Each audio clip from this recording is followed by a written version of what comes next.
simplemente son arte. Por una parte son ciencia porque comenzaron a desarrollar su constructo epistemológico, pero son un arte porque implican el hacer humano.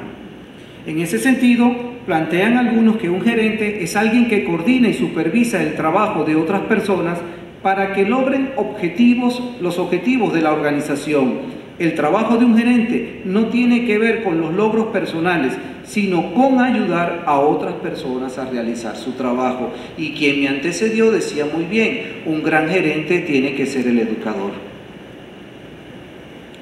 Luego tenemos el debate de la administración. Allí hay todo un entramado. Y una cosa importante es que Jaber y Ballarino, que son profesores de la Universidad Simón Bolívar, y sobre todo el profesor Jaber y la doctora Ballarino planteaban aquel famoso síndrome de todo menos tesis, definen lo que es la administración y lo que es la gerencia.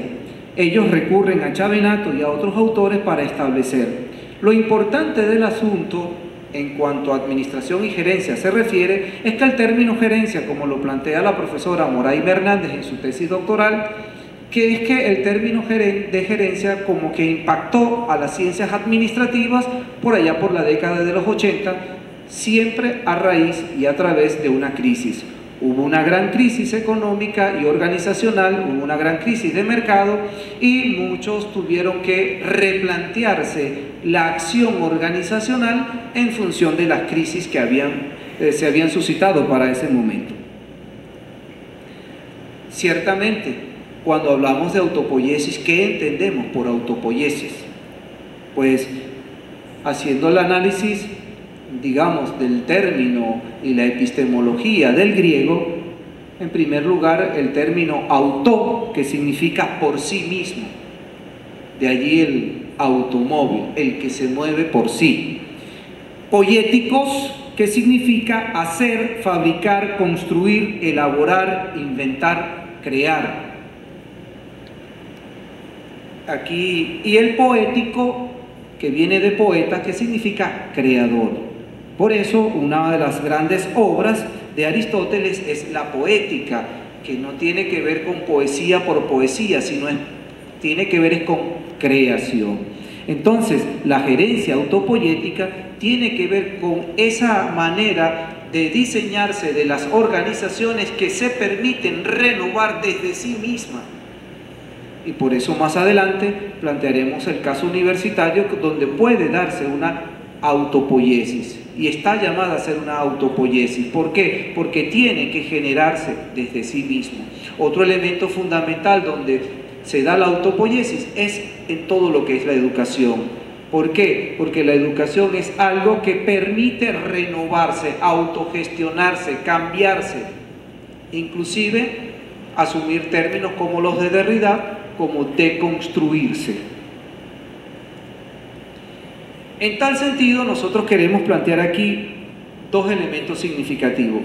Les recomiendo al señor Leonardo Schwarzstein, quien tiene un texto sobre lo que son los diseños organizacionales, de dónde surgen las organizaciones, cómo se plantean las organizaciones, qué sentido tienen las organizaciones. Y él define las organizaciones desde las tensiones y paradojas, diciendo y estableciendo: nuestras organizaciones son espacios de contradicciones entre la racionalidad política y la racionalidad técnica, entre los proyectos y la resistencia, entre la austeridad y el despilfarro, entre el conocimiento y la ignorancia, entre la omnipotencia y la impotencia, entre la semejanza y la diferencia, entre la cooperación y la competencia, entre orden y desorden. Y esto lo podemos aplicar claramente y establecernos en el campo educativo, porque somos una organización. En este sentido, Jorge Etkin plantea en su texto de la gestión de la complejidad en las organizaciones lo siguiente: hemos definido a la organización como un sistema complejo de carácter sociotécnico y adaptativo. Allí comienza a entrar la autopoiesis. Un sistema en el cual se conjugan factores de índole política, cultural, económica y social. Estos factores se relacionan entre sí en forma complementaria, pero presentan oposiciones y procesos paralelos. Es decir, se estudia la organización como un ente vivo, como un ente que es capaz de renovarse. Y esto, por supuesto, cuando nos preguntamos por el qué de la organización, por lo ontológico, ciertamente ya ustedes habrán escuchado de este señor de Heidegger, y el que está aquí hablándoles es un bastante seguidor del pensamiento heideggeriano, ¿no?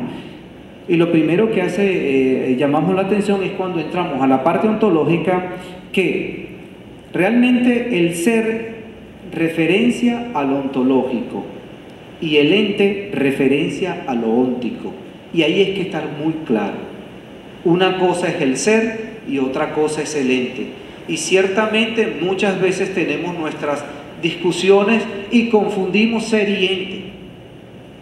Por ejemplo, la organización es un ente.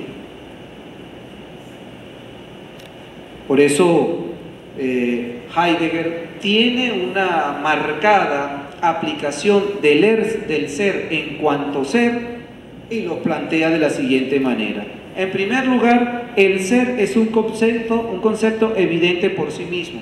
Esto se da en función de que en alemán no existe el término ser, sino siendo. El ser es una acción, así como digamos, el verbo para no los latinos, sino para los hebreos, el verbo es una acción, es un hacer, y por eso la palabra se hizo carne, el verbo se hizo carne, es porque es acción. En igual manera, en alemán el término ser no existe, sino siendo, y el que es el ser humano, y eso es clave. Sin embargo, el mismo Heidegger reconoce, dice, el concepto de ser es indefinible, es lo que se ha concluido de su suprema universalidad.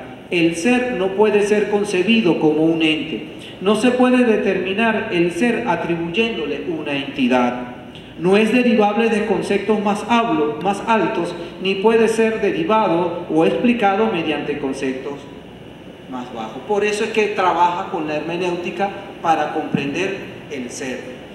Y en función de eso siempre tiene aquellas famosas distinciones de que el lenguaje es la casa del ser y el hombre su pastor. Los poetas, los que trabajan con el lenguaje, son los pastores del ser. Y en este sentido, analizando el ser, y nosotros dentro de la organización, porque toda organización, para que sea elemento social, comporta humanidad, y si el humano está fuera, deja de ser organización. Entonces nos preguntamos, ¿hacia dónde apunta el ser dentro de la organización?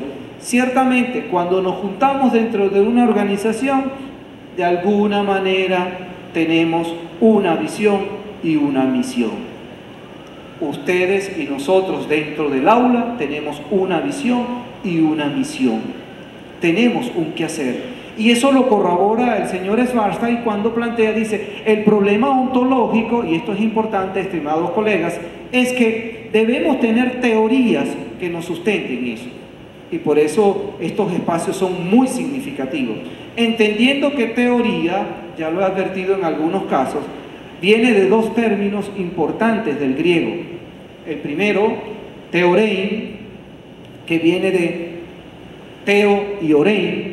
Teo, que es Dios, y orein, palabra, sería la palabra de Dios, la palabra con fuerza.